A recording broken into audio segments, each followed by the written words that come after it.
another book review. Today we're talking about this one. So this is Hekate, Goddess of Witches by Courtney Weber. I think that's how we established that's supposed to be pronounced. Could be Weber. It's sort of like hurricane and hurricane here in Utah, or Thule and Twila, you know? And also we have Weber, and Google Map always thinks that it's Weber, and it's like, that's not how we say it. Anyways, this book. If you couldn't guess by the title, it's one of those where the title actually does in fact say what the book is about. It is about this goddess.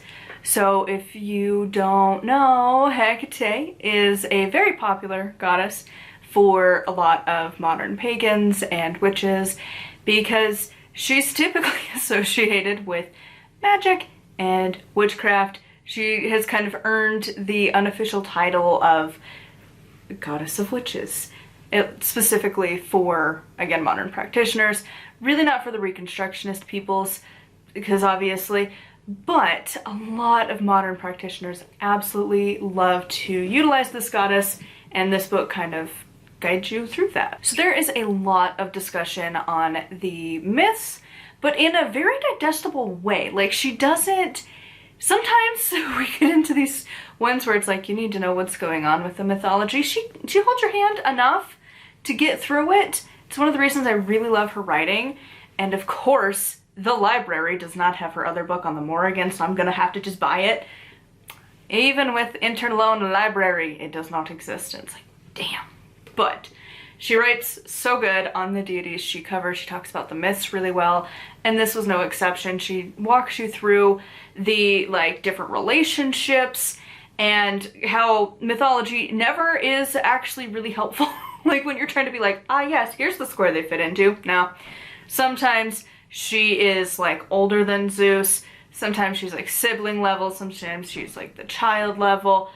All over the place. Sometimes she's a distant aunt, sometimes she's a mother, sometimes she's just like a foster surrogate mom, all over the place. And this book discusses it. There are also a few rituals in here. There are personal experiences for the author. It's about the goddess in a very modern context. I gave this one a 4 out of 5. To be honest, it teeters towards 5 because it's so good. I don't personally work with Hekate, so it wasn't as like wow for me, but it's still incredibly well written.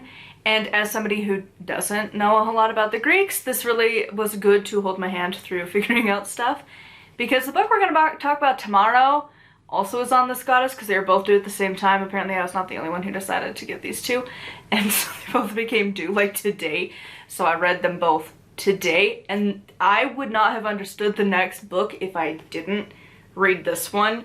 She walks you through it in a very nice way. The next one does not.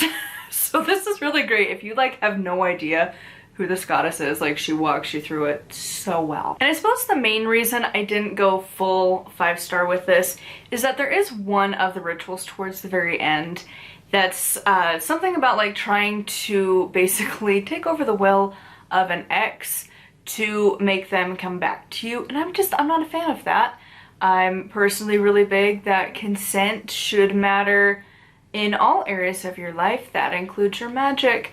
And so I didn't like that. Other than that though, it was a pretty good book. So I would definitely recommend this if you are interested in this goddess. Obviously, that you need this book.